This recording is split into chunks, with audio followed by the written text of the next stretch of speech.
এটা হচ্ছে মূলত বেজ মারা। এই বেজ মারার পরে তারপরে আছে একটা ফিনিশ, সেই ফিনিশটা মারতে হয়। আর ফিনিশ মারা হয়ে যাওয়ার পরে তারপরে শুকাইলে এরকম সাদা সাদা দেখা যায়, এবং এটা অনেক ফিনিশিং, তেলতেলা বলতে গেলে একেবারে চলে। তো এখন চলেন আমি আপনাদের ভিতরের রুমগুলা দেখাই। আর আমি এখন আছি হল রুমে।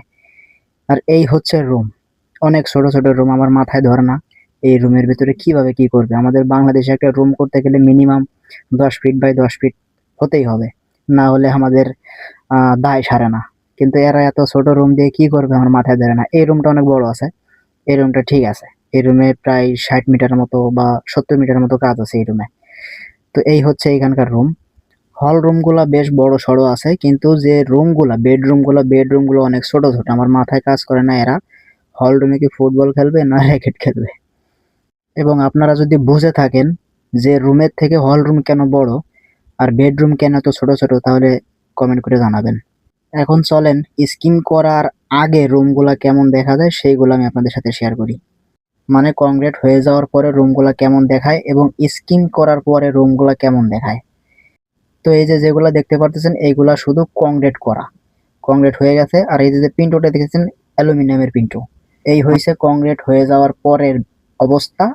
এবং আগে দেখছেন স্কিম করার পরে কেমন দেখায় সেটা। আমার মনে হয় বাংলাদেশে স্কিমের কাজ নাই, এবং বাংলাদেশে কংক্রিট করা বিল্ডিং আছে, কিন্তু কংক্রিট করা বিল্ডিং এর উপর দিয়েও বালু দিয়ে প্লাস্টার করে রং করে। বাংলাদেশে স্কিমের কাজ হয় কিনা যদি কেউ জেনে থাকেন তাহলে কমেন্ট করে জানাবেন। এখন আবার কমেন্ট করে বললেন না যে বাংলাদেশে কংক্রিট ছাড়া বিল্ডিং হয় না। কংক্রিট ছাড়া কোনো বিল্ডিংই হয় না, কিন্তু বাংলাদেশের দেওয়ালগুলো থাকে বেশিরভাগই ইটের গাঁথুনি। আর বাইরের রাষ্ট্রে আমার যতটুকু জানা মতে সবগুলাই থাকে কংক্রিটের, মানে ঢালাইয়ের। এইবার দেখেন রান্তাইয়ের কাজগুলো কিভাবে করা। রান্তাই মানে হয়েছে ফ্লোর, ফ্লোরের কাজগুলো কিভাবে করা। এটা হচ্ছে বাংলাদেশে যেমন আছে সিলেকশন বালু মোটাগুলা, সেই মোটাগুলার মতনই এগুলা। সিলেকশন বালু এবং সিমেন্ট একসাথে মিক্স করা থাকে, এবং এটা অনেক পাওয়ারফুল। ঠিক আছে, এটার উপরে তো পরবর্তীতে মোসেক লাগাবে, মানে টাইলস লাগাবে। এখন চলেন আপনাদের দেখাই বেজ আর ফিনিশ কোনটা। আপনারা আবার পিছনে দেখে বুঝতে পারতেছেন যে সবগুলাই কিন্তু কংক্রিট করা, দেওয়াল সব কিন্তু কংক্রিট করা। তো এই হচ্ছে আমাদের মেশিন, এবং এইটা হচ্ছে বেজ, যেটার মধ্যে আছে সিলেকশন বালুর সর্বোচ্চ চিকনটা এবং সাথে সিমেন্ট মিক্স করা। আর ওই হলুদ বস্তায় আছে ফিনিশ, যেটা দিয়ে আমরা মূলত স্কিম করি আর কি। প্রথমে আমরা বেজ মারি, এই যে দেখতেছেন বেজ মারা শেষ, এরপরে আমরা ওই ফিনিশটা মারবো।